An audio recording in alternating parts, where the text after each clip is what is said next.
Umamin ka nga sa akin, Brianna. Bakit ang daming pera ng wallet mo? Hindi ko po alam, Your Honor. Nangupit ka sa akin, no? Your Honor, i-double check ko lang kung totoo yung sinasabi niyo. Anong Your Honor? Nanay mo ko. Nagsasabi na ito? Anay, alis lang ako. At saan ka na naman pupuntang babae ka? Sa boyfriend ko po, Your Honor. Your Honor, saka din eh. Bawal na umalis, gabi na. Gusto ko siya makita. Gusto ko makita sa mata niya na nasabihin niya sa akin, mahal niya ako. Gusto mo ito makita mo? Joke lang, Your Honor.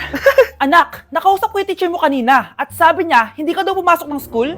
Di po totoo, Your Honor. Your Honor, Your Honor. Pati ikaw? Nag-aral. Ako kanina, baka di niya lang ako nakita kasi nasa farm ako. Ha? Anong farm pinagsasabi mo?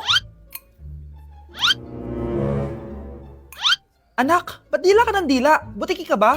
Nay, sorry. Uso kasi ito, Nay. Ay na naman tayo sa mga uso-uso. Hindi kayo napapagod, no? Tigilan nyo yan. Mga anak, kaya na tayo. Yes, Your Honor. Nandito na kami, Your Honor. Tama na ka, Your Honor nyo!